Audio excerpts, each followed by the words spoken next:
Muy Amén, bien, amén. gloria a Dios. Bueno, yo me acuerdo una situación en la cual Jesús estaba en un lugar, ¿verdad? Buenas noches, Rodríguez y B, creo que es.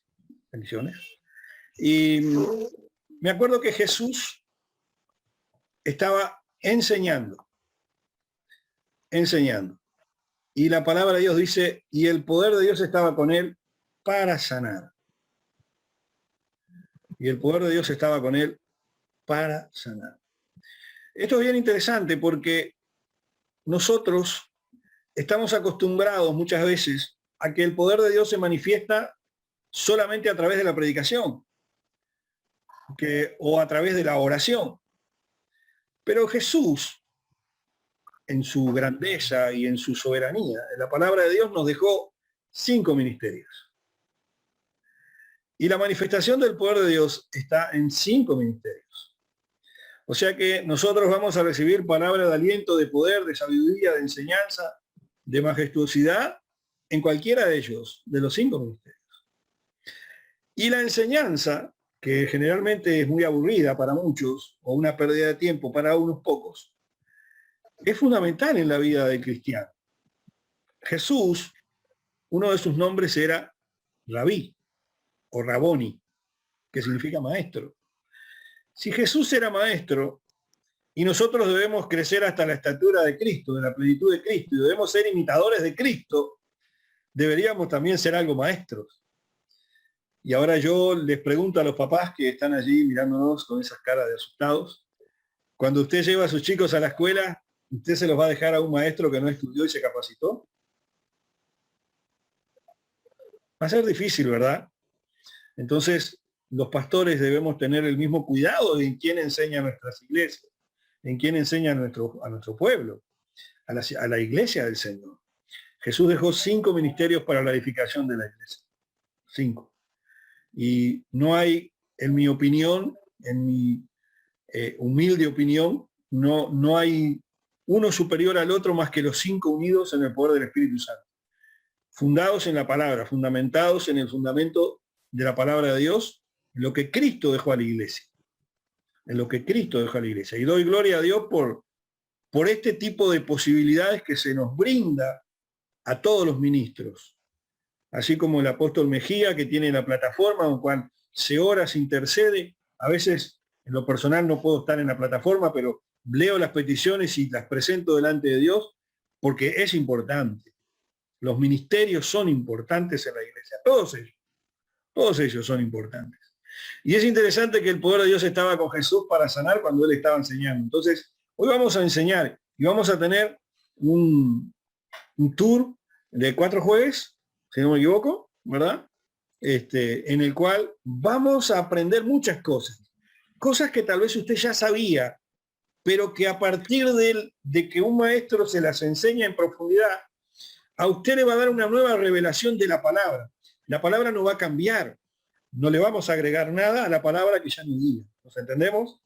Porque alguno va a decir, no, pero ¿qué le va a cambiar la Biblia? No, no podemos cambiar la palabra. La palabra de Dios, el espíritu de la palabra nos va a hablar a nuestros corazones, nos va a ministrar, nos va a enseñar, nos va a fortalecer y nos va a guiar a la verdad. Él dice que nos va a llevar a toda verdad y a toda justicia. A toda verdad y a toda justicia. Entonces, una de las grandes cosas que ha afectado a la humanidad en general es el pecado. ¿Quién no está de acuerdo con eso? El pecado ha sido un gran problema en todos los tiempos. Y como dijo Jesús, el que no tenga pecado, que tire la primera piedra. O sea que de los que estamos acá, ¿verdad? No hay uno que no tenga pecado. No hay uno que sea capaz de decir, yo puedo tirar la piedra. No existe. Solo uno fue capaz de eso. Y se llama Jesucristo. Solo uno pudo caminar en esta tierra con esa capacidad después de Adán. A ver si nos entendemos. Porque Adán también caminó así. En el principio, Adán no tenía pecado. En el principio, Adán no falló. En el principio, Adán era perfecto. Era perfecto. El problema fue, voy a estar agregando a los que van ingresando, así le ayudo, apóstol Mejía. Yo estoy acostumbrado a esto. Entonces, el problema es que vinieron las generaciones y vinieron las naciones y vino todo lo que vino. Y allí se fue separando la humanidad y creo que parte de la historia todos la conocemos. ¿Ya? Pero entonces, ¿qué es lo que pasa con el proceso que hay desde que Adán fue creado hacia adelante? Nosotros vamos a ver ese proceso. Voy a permitirme cerrar los micrófonos, que algunos tienen mucho ruido. Bien. Entonces, vamos a ver ese proceso en estas clases de una forma muy dinámica, en el que seguramente yo le voy a hacer preguntas, usted va a participar conmigo, y nos vamos a reír juntos y nos vamos a agarrar la cabeza. Y yo le dije que no va a ser una clase aburrida. Porque si usted se aburre, usted sería el primero en más de 20 años de ministerio que se aburre en una clase.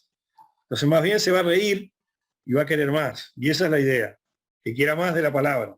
¿Ah? Entonces, tenemos allí nosotros lo que ocurrió desde Adán hacia adelante. Y vamos a ser un poco honestos. La culpa siempre fue de Eva. No, porque vamos a ver cómo llegó el pecado al hombre. Las hermanas ya están afilando el cuchillo y están afilando el dedo para salir de la sala. No salga de la sala. La culpa fue de Eva. No sé, a ver, lo vamos a descubrir. Vamos a ir viendo quién tiene la culpa. ¿O habrá sido la serpiente? Habrá sido la serpiente. ¿Y quién era la serpiente? Usted sabe que la serpiente pudieron ser muchas cosas. Vamos a hablar desde la teología. Vamos a agarrar la palabra de Dios. Vamos a tomar allí el Génesis, lo que nosotros sabemos del Génesis, ¿verdad? Y vamos a hacer así. Chic, lo separamos de nuestra mente religiosa y la vamos a poner ahí adelante nuestro, al lado de la Biblia, para que no sea parte de la Biblia lo que sabemos de ella, ¿verdad? Pero ¿qué nosotros sabemos del Génesis? El Génesis, según la teología, según la investigación y según la tradición judía, mucha gente se está agregando, qué bueno, gloria a Dios. El Génesis está escrito de una forma. El cuento, lo dije claro y lo dije para que se entienda de esta manera. No me equivoqué en decir el cuento. ¿Todos saben lo que es un cuento? Levanten la mano los que saben que es un cuento.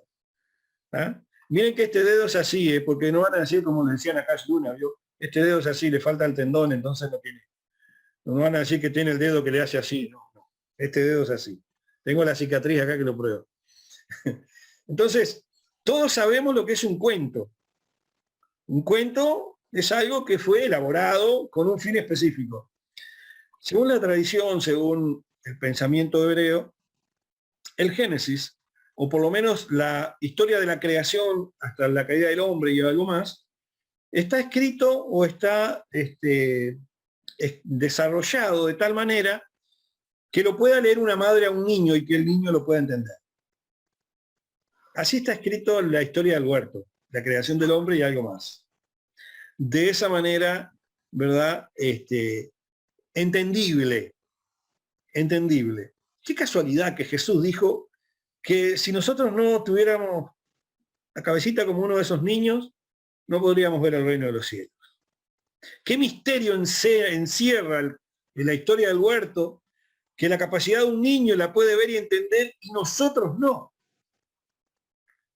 Tal vez usted no lo sabía esto, pero usted puede googlearlo, háblele a San Google, no es pecado, ¿yo? Es hablarle a ese santo, y pregunte la historia del Génesis como un cuento, y va a ver que la tradición hebrea lo tiene de esa forma. Porque en la antigüedad las madres le enseñaban a sus hijos la ley, y la ley comenzaba en el Génesis. Dios le dio la revelación a Moisés en cuanto a la creación y cómo fue el desarrollo del ser humano y cómo fue su decadencia del ser humano. Entonces, lo planteó de una forma entendible. Y yo quiero que entienda esto, vaya la redundancia. La palabra de Dios es fácil de entender. Nosotros, los seres humanos, somos el problema. Por la relación que nosotros tenemos con el mundo. Y cuando digo mundo, digo con la relación que nosotros tenemos en nuestra formación natural. En la escuela, en la facultad, en la universidad, nuestra formación teológica o no teológica, algunos netamente bíblica, no aceptando lo teológico cuando la teología investiga la Biblia y trata solo de la Biblia. Es una paradoja, ¿no? Es una contradicción. Y allí nosotros tenemos en la palabra de Dios algo que no podemos descuidar. Toda la palabra de Dios presenta una realidad que se llama el dualismo. Usted me va a decir, ¿con qué se come el dualismo? Con mango. Lo acompaña con mango en un plato, ¿vio? Y ahí se come el dualismo. El dualismo, el dualismo está presentado desde el Génesis hasta el Apocalipsis. Y el dualismo es justamente la contradicción. El dualismo es la contradicción, los opuestos. Lo bueno y lo malo, el sol y la luna, el día y la noche, desde la creación, lo bueno y lo malo. Usted vio que el Señor creó los cielos y la tierra, pero primero vio que la tierra estaba desordenada y vacía. Desordenada y vacía. Y Él vino y puso orden a todas las cosas, el opuesto. Eso se llama dualismo. El dualismo está en nuestra vida presente todos los días. Y hay una creencia en cuanto a la concepción del ser humano y de ahí su concepción del pecado, que es de lo que nosotros necesitamos y de lo que vamos a estar hablando, pero sin esto va a ser inútil porque tenemos que conocer cómo venimos hechos, cómo venimos formados nosotros. Nosotros venimos ya, digamos, limitados en nuestro entendimiento por Tom y Jerry. ¿Se acuerdan de Tom y Jerry? ¿Quién se acuerda de Tom y Jerry? Y no me diga que usted no vio Tom y Jerry porque no le creo. Tom y Jerry tenía el ratón bueno acá, Angelito con el arpa y el diablito de este lado diciéndole pegale al gato. O el gato al ratón. Ese es el dualismo. Ese es el dualismo. En la filosofía lo llaman el genio malo. Por ejemplo, el diablo, algunos filósofos. Y en todas las culturas, en la antigüedad, está presente el dualismo. Antes del nacimiento de Cristo y antes de que sea escrito el Pentateuco. O sea, antes de que se escriba el Génesis, ya existía el dualismo y ya existía la creencia de lo bueno y lo malo. Muchos evangélicos esto no lo aceptan, no lo creen o no lo razonan. Pero existe. La historia de la humanidad demuestra que las culturas que se han encontrado con el pueblo de Israel o que el pueblo de Israel ha encontrado existieron antes que el pueblo de Israel como nación y sus prácticas también. Un ejemplo, Egipto.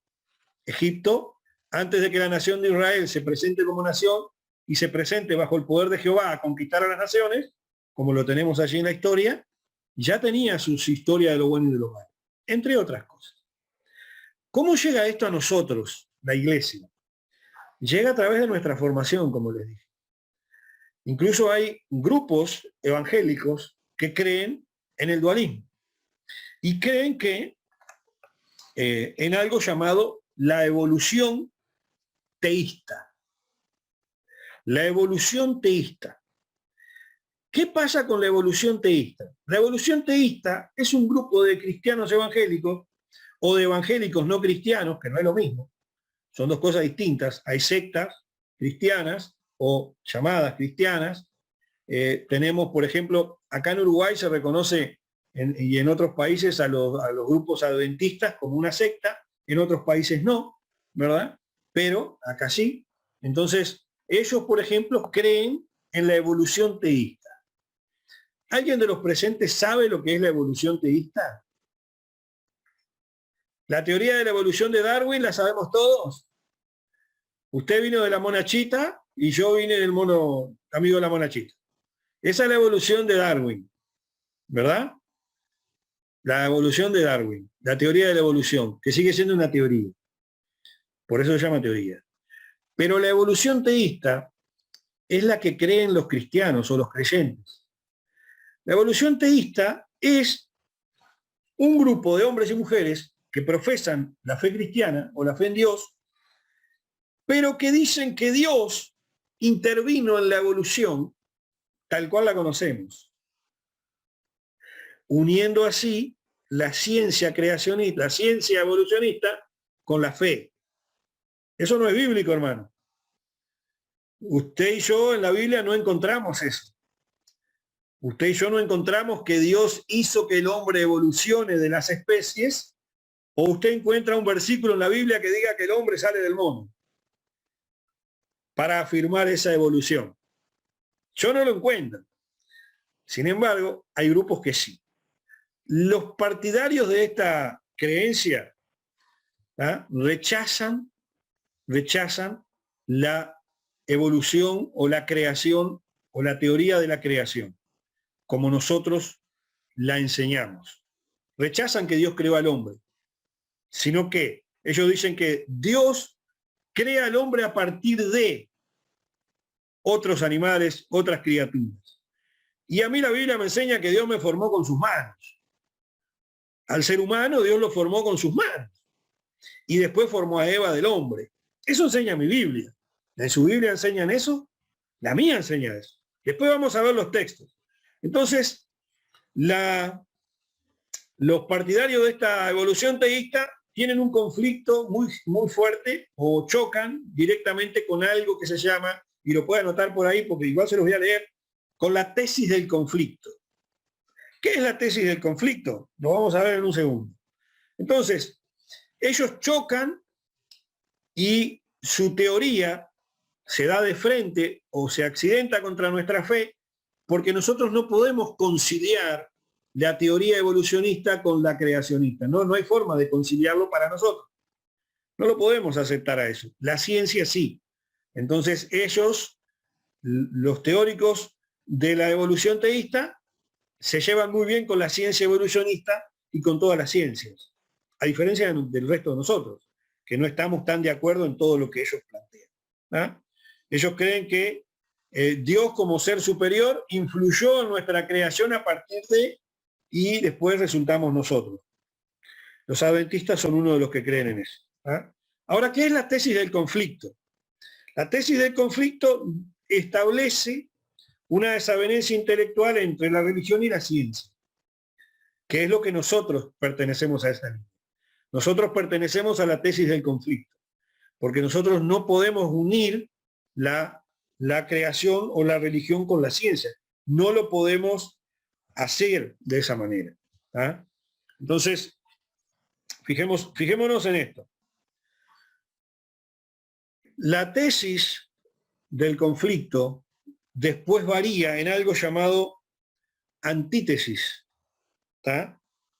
Antítesis y epistemología de la teología. Usted va a decir, ¿con esto de dónde lo sacó, pastor? ¿Cómo me bendice a mí esto?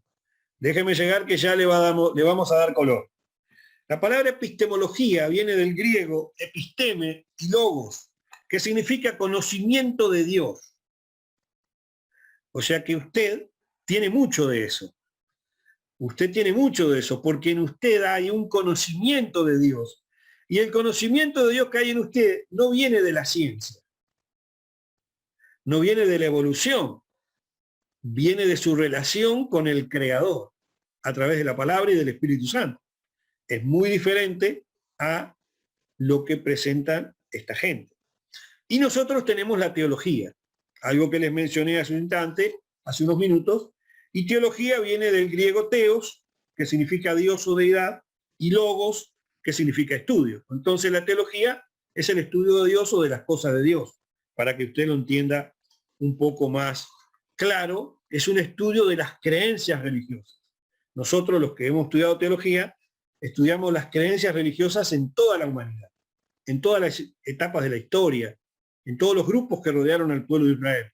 Usted cuando lee la Biblia encuentra que el pueblo de Dios fue y con el poder de la unción de Dios fue y conquistó y destruyó tronos y potestades y después transfirió ese poder a la iglesia a través del nombre de Cristo y del poder en su sangre. Y tenemos esa autoridad de destronar, y tenemos esa autoridad de derrumbar murallas y argumentos del enemigo. La tenemos, todo eso lo tenemos. Pero la teología estudia lo que creen esos grupos. Todos esos grupos que rodearon al pueblo de Israel y que influenciaron la doctrina del pueblo de Israel y que influenciaron la fe de Dios, al punto que nosotros encontramos en la Biblia que el pueblo de Israel pecó contra Dios llevando la adoración a otros dioses al altar de Dios. ¿Se está entendiendo esto? Entonces, ¿cómo entra en toda esta historia el pecado? Si entendemos la evolución y las dos visiones de la evolución que tenemos, sabemos que dentro de los grupos cristianos o dentro de los grupos religiosos hay dos posturas en cuanto a eso. Como les dije, una que se casa con la ciencia y una que difiere de la ciencia. A partir de ahí avanzamos en el argumento bíblico. El argumento bíblico es el que usted y yo manejamos. Y podemos ir allí a Génesis 1:27, lo puede anotar o puede buscarlo en su Biblia, y nosotros creemos por la palabra del Señor que Dios creó al hombre a su imagen, a imagen de Dios lo creó, varón y hembra los creó. Ese es nuestro argumento sólido en la palabra, que aplasta el argumento de la evolución teísta. Por el hecho de que la evolución teísta cree que el hombre está enfermo y no pecado. Y no, el hombre no es pecador, el hombre es un enfermo. Entonces, si usted va a la historia cercana de su ciudad o de su entorno, usted va a ver que la mayoría de los jóvenes, de las familias, de las parejas, dentro y fuera de las iglesias, en los últimos 30, 40, 50 años, cuando tienen un conflicto, un problema, lo mandan al psicólogo. O no lo mandan al psicólogo en sus países. Acá sí. En Argentina también. Y en otros países que he hablado con gente y he recorrido también. ¿Por qué? Porque por allá por el siglo XIX, allá por finales del 1800, ocurrió algo que hubo una ruptura en las creencias cuando entra con fuerza esta doctrina de la evolución teísta, y ellos dicen que el hombre no es pecador, en realidad el hombre está enfermo.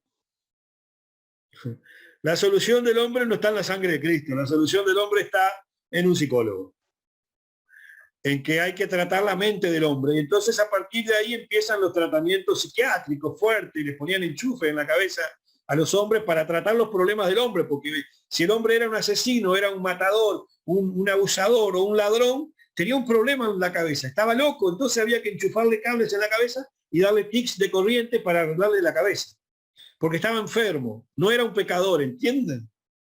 Fíjense qué concepción del pecado y qué concepción tan distinta del origen del pecado tiene un grupo de la sociedad cristiana o creyente y un grupo de los creyentes como nosotros. Es muy distinta. ¿Cuántos de nosotros creemos que a partir del pecado se generan maldiciones? Creo que la mayoría o todos. A partir del pecado viene la muerte, la mayoría de nosotros lo creemos. Y vienen enfermedades y maldiciones generacionales y un montón de cosas. Bueno, hay un grupo de gente creyente que no lo acepta esto y lo toma como una enfermedad. Entonces, ahí es donde tenemos el conflicto en la fe. Porque no todos creemos lo mismo. Y vamos a tener gente en nuestras iglesias que viene de otras denominaciones que no creen lo mismo en cuanto al pecado, al origen del pecado. Y el título de esta clase es el origen del pecado. Y si mi concepción de fe de cómo yo fui creado es distinta al otro, mi concepción sobre el pecado o mi visión del pecado va a ser también distinta. No voy a ver el pecado de la misma manera. No voy a ver el pecado de la misma manera. Por eso la palabra dice que el avisado ve el mal y huye. Pero ellos no están avisados. Ellos no ven el mal. Ellos ven que es un problema inherente del ser humano y después vamos a hablar un poco sobre eso. Entonces, a mí la Biblia me dice que Dios nos creó a nosotros. Isaías 45:12 dice, yo hice la tierra, dice Dios, yo hice la tierra y creé sobre ella al ser humano. Entonces a mí Dios me creó. En Génesis capítulo 6, versículo 6, dice, y se arrepintió Jehová de haber hecho al hombre en la tierra, y le dolió en su corazón. O sea que la palabra de Dios me dice y me afirma de que como yo fui creado a imagen de Dios, Dios también tiene un corazón al igual que yo. Y me dice la palabra de Dios que Dios me creó a mí. Dios me creó a mí. Y como les decía al principio, Dios nos creó a nosotros perfectos como Cristo. Por eso Cristo es llamado el segundo Adán. El segundo Adán. Porque Adán no fue creado con una visión de pecado. Adán fue creado sin pecado. Vamos a ver allí en Colosenses, acompáñenme, en Colosenses, capítulo 3, versículo 9, Colosenses capítulo 3, versículo 9, y fíjense lo que dice allí el apóstol Pablo. El apóstol Pablo dice, no mintáis los unos a los otros, habiéndoos despojado del viejo hombre con sus hechos. Habiéndoos despojado del viejo hombre con sus hechos. Versículo 10. Y revestidos del nuevo, el cual, conforme a la imagen del que lo creó, se va renovando hasta el conocimiento pleno. Y acá tiene que ver dos cosas muy importantes. Primero, la participación de Dios en todo esto, porque es el que nos creó. La participación de Dios. ¿Cómo obra Dios en nuestra renovación, en nuestro nuevo hombre? Para que nosotros podamos ver el pecado. En nuestro viejo hombre no vamos a ver el pecado. En la naturaleza caída, del Adán caído, no vamos a poder ver el pecado. Por eso cuando vivíamos en la vida sin Dios, ¿verdad? O la gente que conocemos que vive en la vida sin Dios, su vida está bien. Ellos son buenas personas, te van a decir, nosotros no somos malos. Hemos matado pocas suegras y hemos asaltado pocos bancos. No son gente mala. Para ellos está todo bien. Pero para nosotros está todo mal la vida que ellos llevan, la forma en que ellos hablan, porque nosotros hemos sido revestidos del nuevo hombre y estamos siendo renovados en el conocimiento del Hijo de Dios. A medida que vamos conociendo a Dios, a medida que vamos conociendo la palabra de Dios, a medida que el Espíritu Santo nos va revelando la verdad, vamos descubriendo cuántas cosas a nuestro alrededor y en nosotros mismos son pecados. Son pecados. Y a medida que Dios nos va renovando y nos va revelando esto, vamos descubriendo el origen de ese pecado. El origen de ese pecado. ¿Cómo llegamos nosotros aquí? ¿Qué nos trajo hasta esta situación de pecado? Un psicólogo te va a decir, esto lo desencadenó una mala penitencia, un golpe dado fuera de lugar, porque van con esa evolución teísta, ¿entienden? Pero nosotros vamos al principio del pecado, al origen del pecado, la puerta en el mundo espiritual que se abrió y que entró el pecado en aquella vida, en aquella familia, en aquel matrimonio, en aquel ministro, que lo llevó a una constante línea descendente en su vida y su relación con Dios, en su relación familiar, en su relación social. Y ahí podemos ver hombres y mujeres que han estado muy bien en la vida y de pronto, en poco tiempo, lo vemos que no es la misma persona, que ha decaído a tal punto que su semblante ya no es el mismo. Ya no le brillan los ojos, ya no tiene alegría en el rostro. Incluso Dios lo puede usar, pero ya no es el mismo. Algo pasó. Entonces no vamos a buscar pecadores, vamos a buscar el origen de la situación para sanar al hombre. Porque Dios quiere que todos procedan al arrepentimiento y que nadie se pierda. Y aquí es donde nosotros fallamos como iglesia muchas veces, acusando, condenando, juzgando. Y erramos el camino cuando Dios nos llamó a ser restauradores de muros. Dios nos llamó a ser a quien levante las manos del que está cansado. Dios nos llamó a hacer luz en medio de las tinieblas. No a poner a la gente en oscuridad. No a poner a la gente en un cuarto de acusaciones o de dudas y infamaciones sobre alguien. Dios nos va renovando en ese conocimiento del origen del pecado. Nos va mostrando una forma distinta de ver el pecado, para que nosotros podamos ser luz, ser luz. Pero esto no siempre fue así. Seguimos viendo en la historia allí. Vamos a Primera de Tesalonicenses, capítulo 5. Primera de Tesalonicenses, capítulo 5, versículo 23, y van a ver cuál es el mensaje o el mensaje de Dios que había en el corazón de Pablo para la iglesia de Cristo. Y dice así, y el mismo Dios de paz os santifique por completo. Os santifique por completo. Y acá vamos a hablar de algo interesante. ¿Cuándo somos santificados por completo? Cuando recién recibimos a Cristo y se nos lavó de todos nuestros pecados. Cuando clamamos por la sangre de Cristo y Señor, clamo por la sangre de Cristo que me perdone y me limpie. Ahí somos santificados por completo. Y les voy a pedir que abran sus micrófonos y me respondan esa pregunta. ¿Ahí somos santificados por completo? A ver, dígame. Esto tiene trampa. Mire que esto es para que usted se meta en la historia. Esto es estudiar la palabra a fondo con una visión teológica. Dígame, ¿cuándo somos santificados por completo? ¿Cuando recibió a Cristo? ¿Cuando se bautizó? Ah, no me diga, cuando habló en lenguas.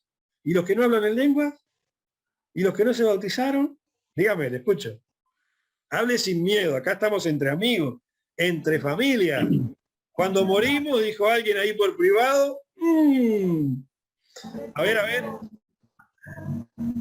¿Cuándo somos santificados por completo? A ver, ¿quién tiene esa respuesta? Entonces, hay algo que está en el texto y que los maestros enseñamos a mirar el texto. Primera de Tesalonicenses 5:23 nombra 3 cosas que están relacionadas a lo que acabamos de hablar y que ninguno mencionó, excepto la hermana María.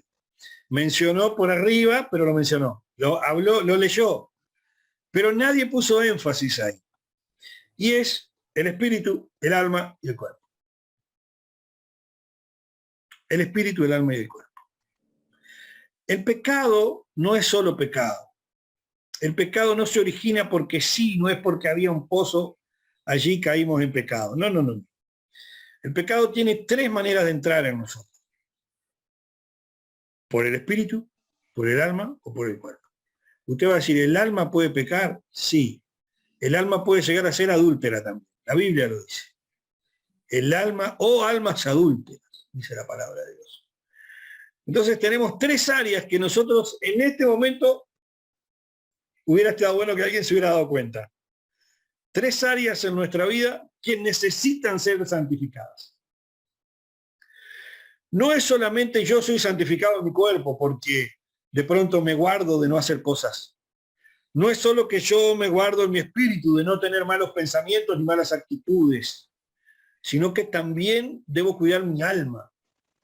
¿Hasta qué punto yo perdoné realmente a alguien? ¿O estoy dispuesto a perdonar o estoy dispuesto a pedir perdón, a humillarme para recibir el perdón? Jesús dijo, perdonen hasta 70 veces 7. Le dijo a sus discípulos. Entonces, eso habla de que nosotros en nuestra formación, por eso leímos cómo Dios nos formó. Primero, les dije, leímos los textos en que Dios nos formó a nosotros. ¿Ah? Nosotros fuimos creados por Dios con algo que se llama tricotomía. La tricotomía es lo que necesita santificarse. Usted no se va a santificar en su manera de actuar. Eso no existe.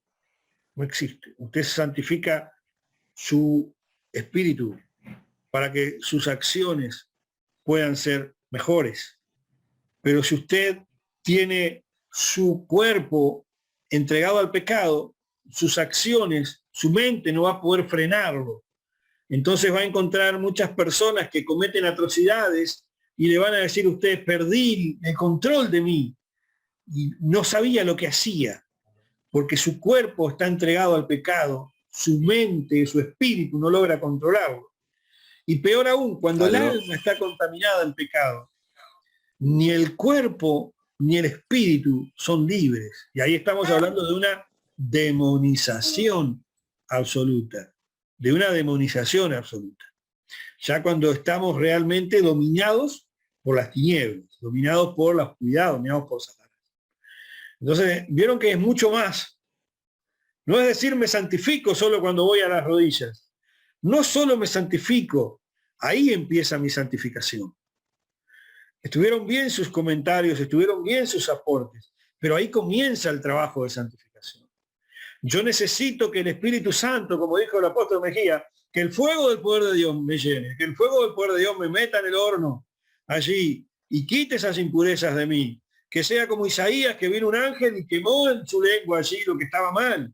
Tiene que haber ese encuentro con lo sobrenatural de Dios en nuestra vida, que viene a través de nuestra relación con la palabra. Porque si no nos relacionamos con la Biblia, nunca vamos a poder tener ese encuentro con Dios. Afuera tenemos las manifestaciones de Dios.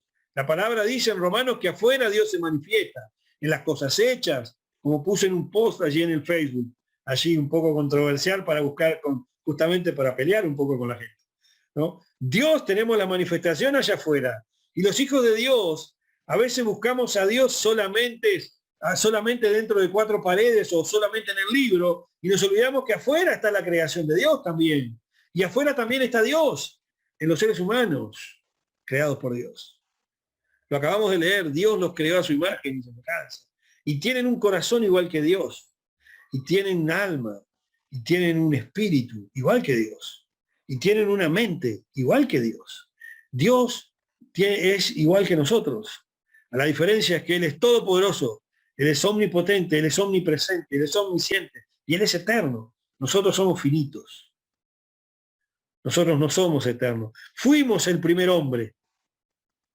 Fuimos ese Adán. Y ahora Dios nos da la oportunidad de poder tener de nuevo esa naturaleza en ese proceso de santificación. Entonces nosotros fuimos creados en algo que se llama la tricotomía. Algunos creen que no. También acá hay una discusión dentro de las iglesias. Algunos creen que solamente somos el cuerpo y el espíritu, y que en el cuerpo está la mente, perdón, el cuerpo y el alma, o la mente y el espíritu es lo mismo y el alma es otra cosa. Pero no, el apóstol Pablo es bien claro y separa espíritu, alma y cuerpo. Espíritu, alma y cuerpo. Y usted me va a decir, ¿Dios tiene cuerpo? Y yo le digo que sí. Y usted capaz que dice, no, apóstol, usted está diciendo una locura. Así, vamos a la palabra. ¿No dice la Biblia que el que ve al Hijo ve al Padre? ¿Y el Hijo no tenía cuerpo? ¿No tenía cuerpo el Hijo? ¿No tenía 2 manos, unos brazos, una nariz, una boca? ¿Tenía o no tenía? Tenía. ¿No dice la palabra de Dios que la iglesia es el cuerpo de Cristo? Entonces, si queremos ver a Dios, o el cuerpo de Dios, aprendamos a ver a Dios en la iglesia. Aprendamos a ver a Dios en los hermanos. Aprendamos a ver a Dios en lo que nos rodea. Aprendamos a ver la revelación de Dios, que muchas veces no la vemos. Pidámosle a ese Espíritu Santo, Señor, muéstrame a ti. O muéstrate a mí. Manifiéstate de una forma sobrenatural, nunca vista para mí. La manifestación de Dios no está solo en el poder de Dios, en hacer milagros, prodigios y maravillas. Eso es solo señales. La manifestación de Dios va mucho más allá. Porque si Dios fuera solo eso, sería solo eso. ¿Y qué pasa con todos los demás? Hay mucho más en la palabra. Entonces vamos a ver por qué nosotros fuimos creados en 3 partes y no en 2 o en una. Algunos dicen que somos solo un cuerpo y una mente, ¿verdad? Y sabemos quiénes piensan así. Nos vamos a pasar un poquito más de la hora. Si están apurados para irse, yo tengo hasta la medianoche. ¿Quién está apurado para irse y tiene un rato más? ¿Tienen? Levante la mano el que tenga un rato más. Quiero cerrar esto de la tricotomía, de la parte del alma, de cómo, por qué nosotros somos tripartito y no somos bipartito. ¿Ah?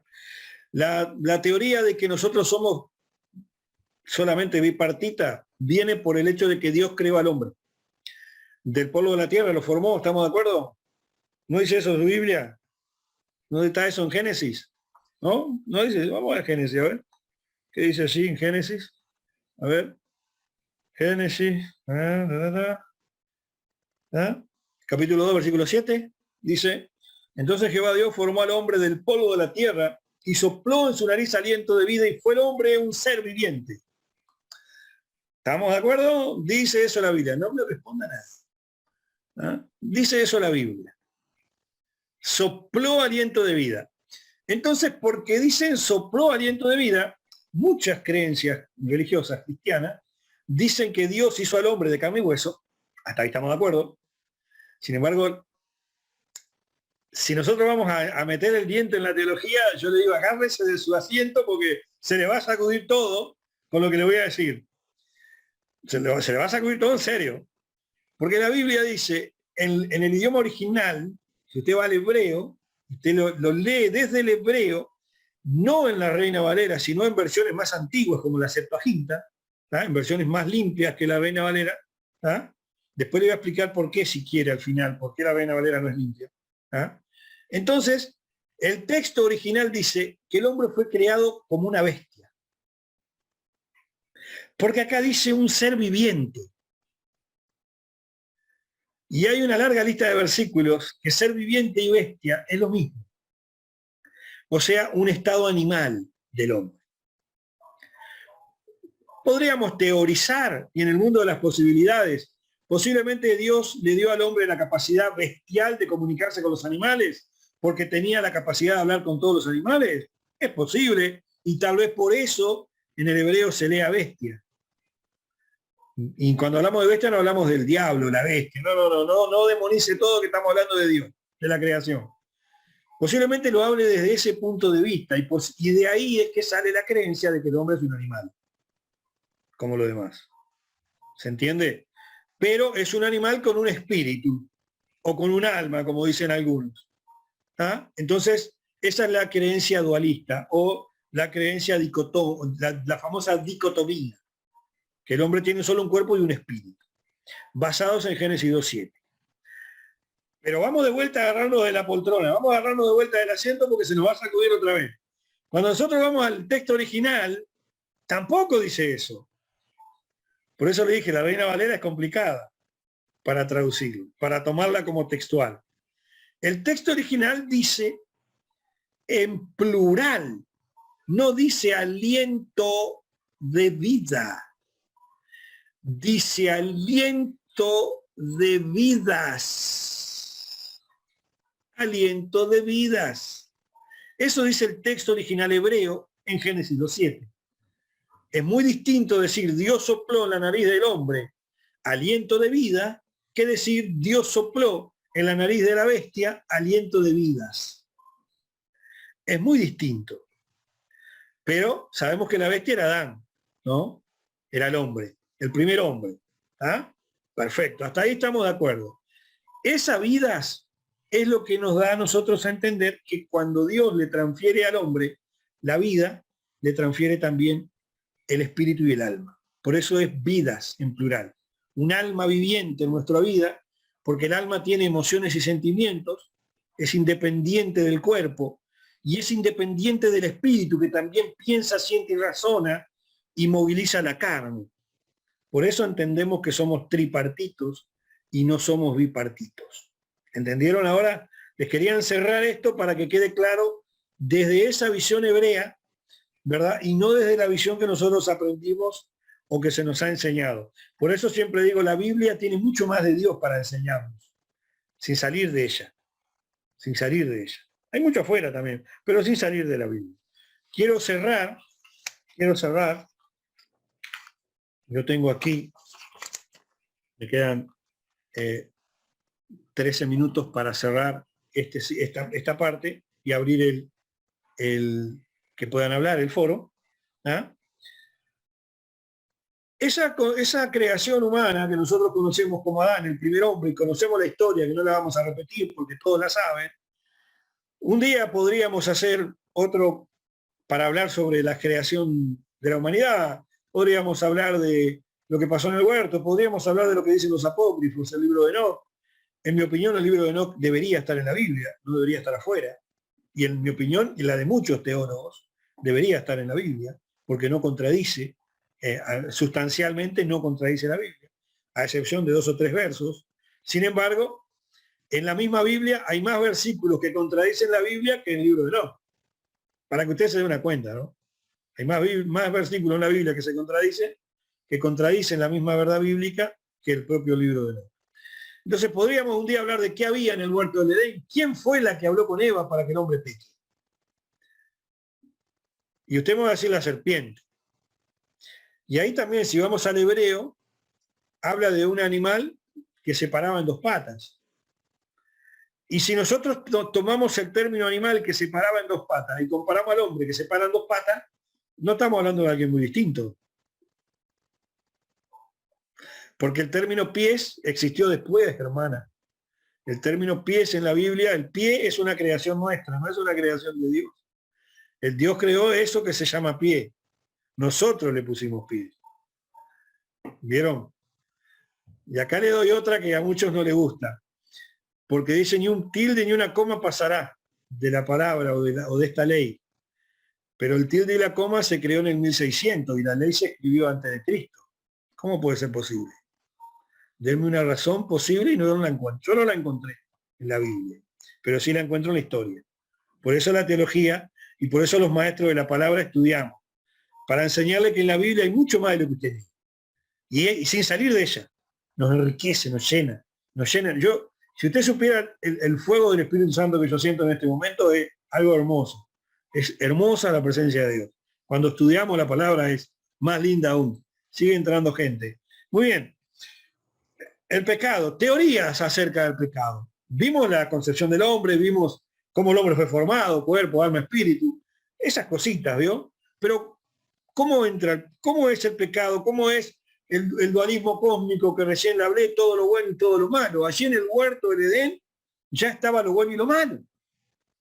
En el huerto del Edén, todo lo que Dios creó, si usted lee todos los versículos que tenemos allí en la creación, en el relato de la creación en Génesis 1, termina diciendo Dios en cada uno de los días, ponga atención porque los detalles de la Biblia son fantásticos. Y vio Dios que era bueno. Y vio Dios que era bueno. Y dentro de todo lo que Dios creó que era bueno, estaban las serpientes, estaban los animales que reptan. Y vio Dios que era bueno. Y a las hermanas no les gusta la serpiente. Porque pondré enemistad entre ti y la mujer. Tampoco le gustan los ratones. Y bueno, pero también los creó Dios y dijo que era bueno. Y los murciélagos. Y también los creó Dios y dijo que era bueno. O sea, la creación de Dios es perfecta. Entonces mire al hermano que tiene al lado y dígale, sos perfecto. Dios te hizo perfecto. Con todos los defectos que usted le vea, Dios nos hizo perfectos. Y eso nos alcanza. El problema fue nuestra concepción del pecado. ¿Cómo se origina eso en nosotros? Y esto es una discusión que no ha habido en toda la historia de la humanidad una respuesta única. Lo que hay son ponencias de posibilidades. Ningún teólogo le va a decir a usted el pecado se originó en el huerto del Edén, porque le va a mentir, porque no hay una respuesta sustancial. La respuesta más orientada que nosotros tenemos por la palabra es que el pecado no empezó en la tierra, el pecado empezó en el cielo. El pecado empezó antes de que el hombre se fuera creado. El pecado nació en la presencia de Dios. Y esto reafirma el dualismo, la presencia de lo bueno y lo malo. Y después tenemos otra creencia en cuanto al pecado y en cuanto a la concepción y el origen del pecado, que está limitado por la finitud del hombre. El pecado se origina porque nosotros lo causamos. Porque somos finitos, débiles y pecadores y fallamos, y somos incapaces, no tenemos la capacidad, por ser incapaces, ¿verdad?, de lograr no pecar en nuestra concepción humana. En nuestra concepción humana. Cuidado, porque esto también está escrito en la Biblia, de otra manera, pero está escrito. Porque el hombre con nada logrará agradar a Dios. No hay justo en la tierra, ni uno solo. O sea que no hay nadie que logre agradar a Dios en un 100% eficaz. Siempre va a estar el pecado en el medio. Siempre va a estar el pecado en el medio. Creo que el lugar, y aplaudo algunos de los comentarios que se hicieron, el lugar máximo de esa plenitud de santidad, creo que la logramos en la presencia de Dios, en una plena convicción de la presencia. en ese momento en el cual estamos llenos del Espíritu Santo, orando, gimiendo, en el cual no hay otro pensamiento fuera de estar en comunión con el Padre. Yo creo que ahí logramos lo que Jesús en la transfiguración, y que se lo reveló a unos pocos que pudieron estar allí. Lo que ocurrió cuando Moisés estaba en el monte, que logró estar en esa intimidad con el Padre, a tal punto que su rostro resplandecía cuando salía de allí. ¡Wow! Esa santidad perfecta. Lograr estar allí sin ese pecado. Yo creo que ahí es donde nosotros lo podemos lograr. Pero les voy a dejar 3 puntos para cerrar el día de hoy. El miércoles que viene vamos a continuar con otras cosas apasionantes y con más informaciones, y vamos a echar humo con algunas cosas que voy a decir la semana que viene. Así que prepare el hielo y prepare un asiento con buenos agarres. El ser humano, según nuestra concepción de la finitud, ¿verdad? O según la teoría de la concepción de la finitud, ¿verdad? Porque, lo digo teoría, porque la teoría religiosa, y con esto menciono a todas las ramas de la religión, incluyendo los evangélicos, en todas sus ramas y líneas, se agarran de todo lo puedo en Cristo que me fortalece. ¿Estamos de acuerdo? Pero no logran dejar de pecar, o sea que todo lo pueden en Cristo. Porque se toman de eso para todo. Y sin embargo, si vos haces una buena hermenéutica y una buena exégesis, ese versículo es la continuación del versículo anterior. Se vivir en abundancia, en escasez, en diferentes situaciones. Después de que aprendí a pasar por todo tipo de situaciones, ahí puedo decir todo lo puedo en Cristo. Pero muchos toman ese versículo para decir todo lo puedo en Cristo, para enfrentar todo tipo de situaciones. Y es al revés. El todo lo puedo en Cristo es el resultado de pasar por todas las situaciones. En todas las situaciones, Cristo está con nosotros y nos fortalece. El Señor manda a su ángel para que nuestro pie no tropiece en piedra. Él nos guía con su Espíritu Santo. Él es lámpara a nuestros pies, como dice el Salmo 119. Él alumbra por dónde debemos ir y nos libra de todos mal, nos lleva. Aún así, con todo eso que Dios hace, nosotros pecamos. Origen del pecado. ¿Dónde está la falla? Yo le estoy mostrando pinceladas del problema para que usted entre en la historia, para que usted le tome gusto a la situación y usted empiece a analizar en su oración y en la palabra dónde está la respuesta. ¿Dónde está el origen del pecado? ¿Dónde fallé? ¿Qué me llevó a la falla? Esa retrospectiva personal. Y después, en las siguientes clases ampliaremos de esto. 3 puntos en la capacidad del hombre finito y en la capacidad del hombre creado según Dios. ¿Ah? En la capacidad del hombre creado según Dios. El hombre, después de la caída, perdió la capacidad de no pecar. La perdió. O sea que a partir de la caída del hombre, el hombre peca. Después de la caída del hombre, el hombre siguió pecando. Y después de ser salvo, el hombre siguió pecando. ¿Cómo es posible esto? ¿Cómo es posible esto? El hombre creado según Dios, antes de la caída, tenía la capacidad de no pecar. Y el hombre creado según Cristo, el nuevo hombre, debería tener la capacidad de no pecar. La respuesta a esa pregunta es la finitud del hombre. Nosotros somos incapaces de evitar el pecado por nuestra naturaleza. Somos incapaces. Lo que podemos, porque, y usted me va a decir, no, usted se equivoca, pastor. Está bien, puede decirlo y puede pensarlo. Pero nosotros podemos, por advertencia del poder de Dios, y seguro a todos ustedes les ha pasado, como a mí, que el Espíritu Santo nos advierte antes de alguna situación, de pecado, de conflicto, de lo que sea. ¿Verdad que nos advierte? Incluso después de que fallamos, nos acordamos, pero Dios me lo dijo y yo no me di cuenta. Yo sentí que Dios me dijo algo, ¡paf! Y caí, o patiné, o lo hice, lo que sea, lo que sea. No tiene por qué ser algo malo, grosero, lo que sea. Dios estuvo allí, pero nosotros no tuvimos la capacidad de oír. Y nos jactamos de que oímos la voz de Dios.